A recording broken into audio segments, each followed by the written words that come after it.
à toutes et à tous et bienvenue sur ma chaîne.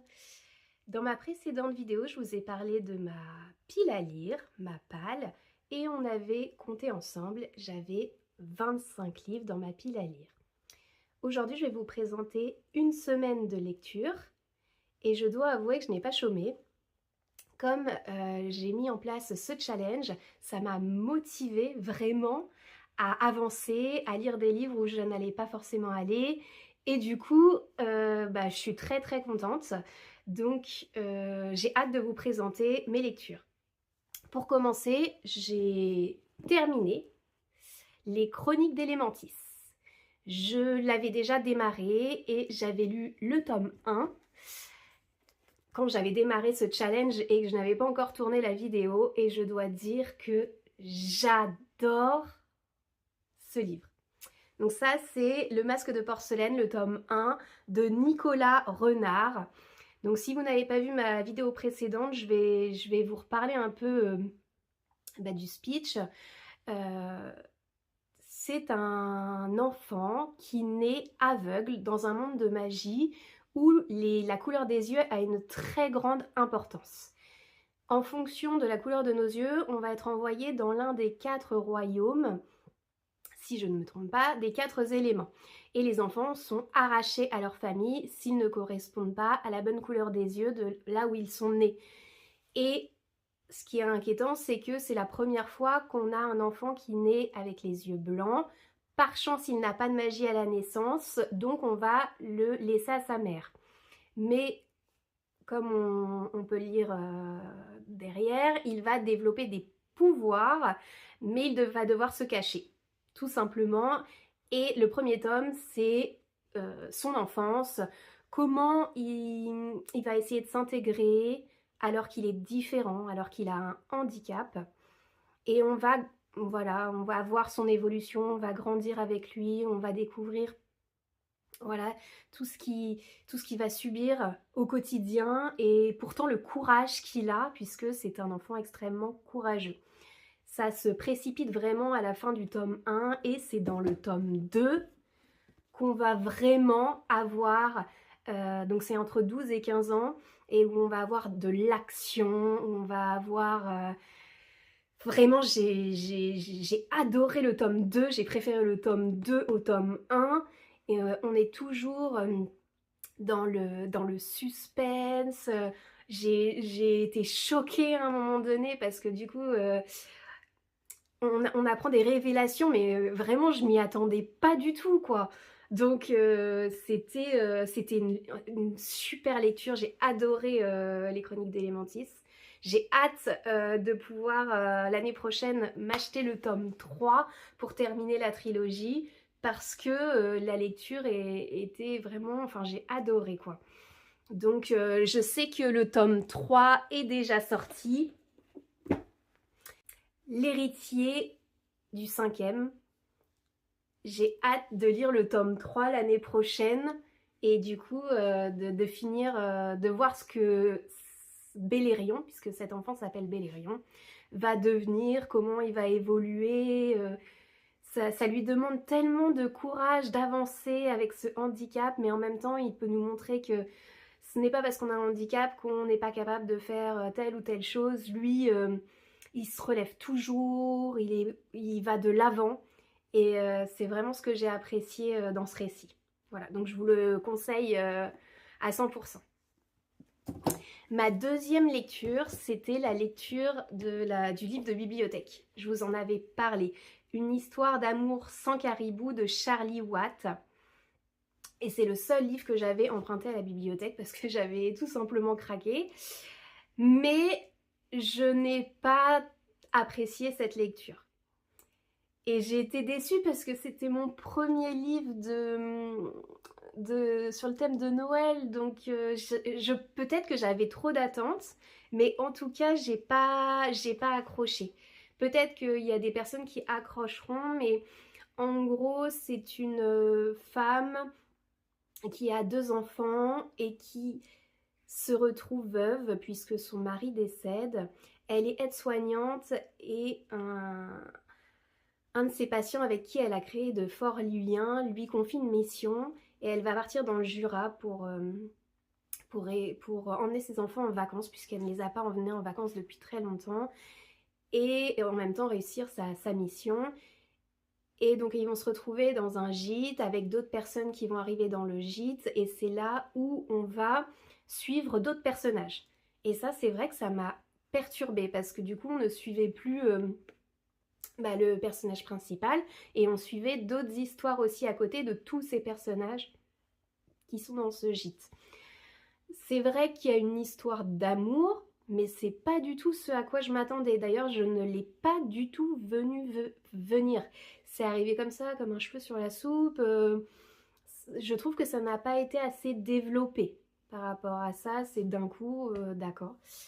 Voilà, et même moi, j'ai été intéressée par une autre histoire dans ce livre, d'un autre personnage, et c'est même avec ce personnage que j'ai beaucoup aimé, enfin l'histoire d'un autre personnage, c'est avec ce personnage-là que ce livre se termine, même pas avec le personnage du début, qui s'appelle Fanny, et on termine même pas le livre avec Fanny.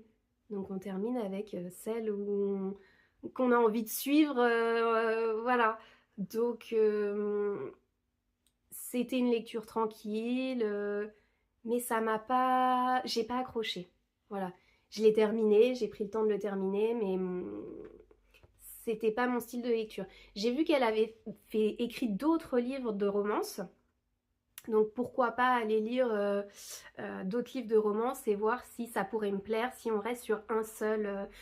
si on reste sur le même personnage principal.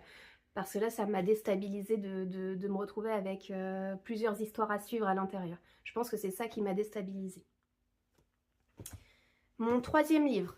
Donc après une déception, je me suis dit, pars sur quelque chose, tu sais que ça va te plaire pour essayer de te rebooster. Donc j'ai enfin lu le Pumpkin Spice Café de Laurie Gilmore. Et j'ai adoré.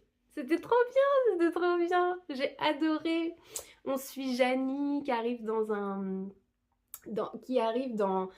un village parce qu'elle va remplacer sa tante pour tenir le café.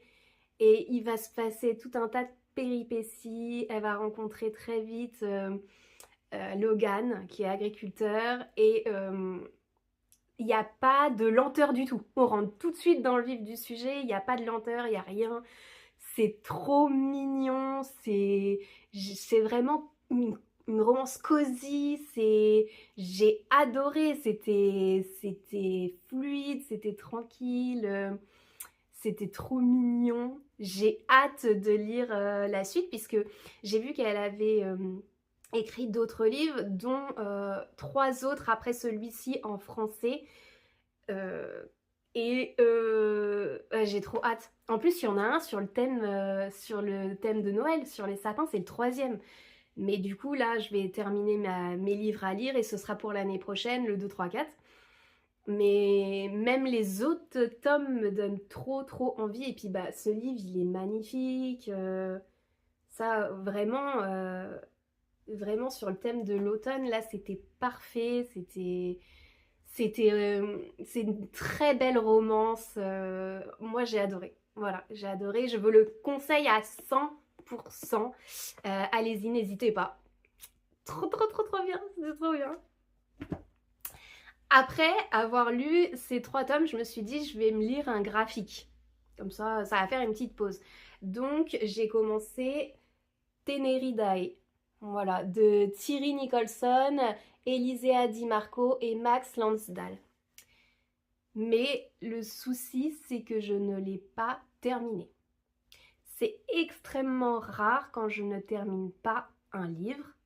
C'est que depuis cette année où j'accepte qu'un livre ne me plaise pas, que ce ne soit pas mon genre. Avant, je serais restée sur le livre jusqu'à ce que je le termine, même si je n'aime pas ou si ce n'est pas mon genre. Donc vraiment, c'est un gros travail que j'ai fait sur moi-même cette année. C'est de me dire, d'accord, je découvre ce livre, je me découvre, puisque j'apprends que ce n'est pas mon genre littéraire, mon style. Et du coup, je n'ai pas envie de continuer avec ce livre. Et là, c'est ce qui s'est passé.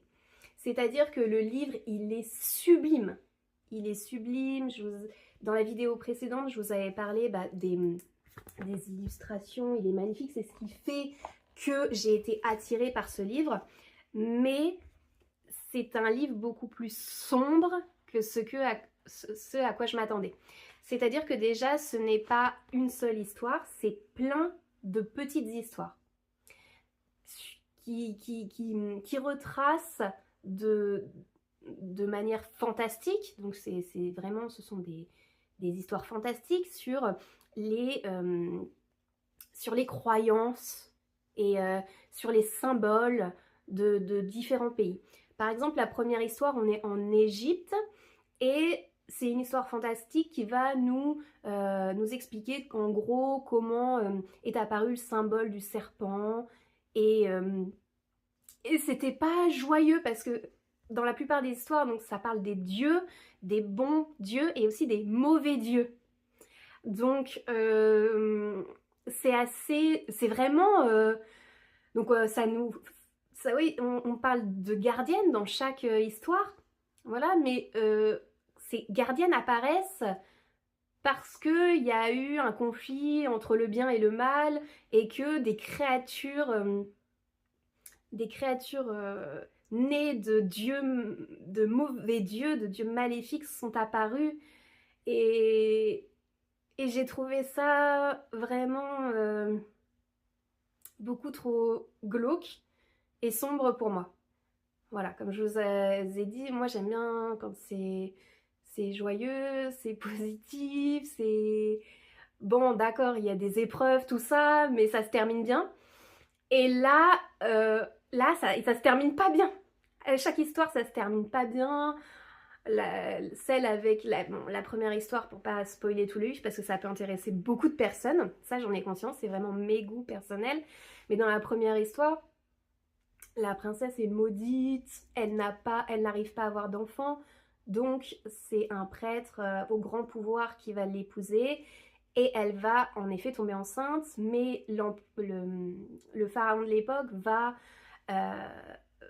enlever l'enfant à sa naissance pendant qu'elle sort l'enfant et du coup il y a une malédiction qui se met en place parce que on peut pas enlever un enfant à sa mère comme ça parce qu'elle ressent beaucoup de colère, elle et le prêtre, et du coup un deuxième enfant va naître, mais né de la colère, de la rage, à moitié humain, à moitié serpent, c'est comme ça que va naître le symbole, etc. Elle meurt à la fin. Ils disent que c'était elle son objectif de vie, ça y est, elle avait accompli ce qu'elle devait accomplir. Et moi je me suis dit, mais non, c'est pas possible, non, c'est pas cool, non, voilà. Donc, plein de petites histoires comme ça voilà, de différents pays, voilà. Et non, ça ne l'a pas fait. Donc, je le conseille pour ceux qui adorent les mythes, les légendes sur les dieux. Et allez-y, voilà, ça devrait vous plaire. Mais moi ça ne l'a pas fait. Donc j'ai pris la décision de l'arrêter. Et le dernier livre que j'ai lu, donc c'est déjà pas mal, j'ai lu 4 tomes, enfin en tout 4 livres du coup, j'ai lu en tout 4 livres. Le dernier c'est Jaël de Sylvine Ploix-Huget. Et j'ai été très contente puisque j'ai adoré ce livre. Donc j'ai alterné, j'aime moins, j'aime moins. Mais je suis très contente. Donc c'est Jaël qui va perdre ses parents très jeunes et qui va aller de foyer en foyer, de maison d'accueil en maison d'accueil et qui va grandir dans la solitude. Et elle ne compte que sur elle-même et en même temps elle se sent responsable de la mort de ses parents. Et une famille lointaine contacte les services sociaux pour dire que elle est de leur famille et du coup elle va partir là-bas. Mais il y a plein de secrets. Il y a beaucoup de secrets autour d'elle, autour de la communauté qui l'accueille. Elle va à la fac, donc elle est quand même grande, mais elle sent qu'on lui cache beaucoup de choses. Et elle veut découvrir qui elle est, qui sont ses parents, ce qu'on lui cache. Et ce que j'ai adoré dans ce livre, c'est qu'elle a vécu beaucoup de mauvaises choses. Elle a été seule pendant tant d'années, mais dès le début du livre, quand elle arrive, elle est accueillie dans la bienveillance, dans la gentillesse, on l'entoure, on est là pour elle, même si on ne lui explique pas tout. Mais elle n'a pas confiance en elle, elle n'a pas d'amis, elle ne sait pas accorder sa confiance, son amour, son amitié, elle ne sait pas ce que c'est tout ça, donc on va vraiment découvrir à travers elle tous ces sentiments qu'elle va découvrir, qu'elle ne comprend pas, surtout qu'après son accident, elle n'accepte que personne ne la touche physiquement, et du coup il y a tout ça qui va se mettre en place, c'est comment s'accepter tel que l'on est, et comment accepter les autres, comment s'ouvrir aux autres aussi, et j'ai trouvé ça top, et j'ai adoré la fin, et je m'y attendais pas. Je m'y attendais pas du tout. Alors dedans, il y a un triangle amoureux, et c'est pareil. Pareil, je m'y attendais pas au dénouement, tout ça. J'ai été un peu dégoûtée, par contre, sur ça. Je m'attendais pas à ça du tout. Je pense que quand on pense à un triangle amoureux, on a peut-être une vision. Aussi, on a peut-être un des garçons préférés, etc.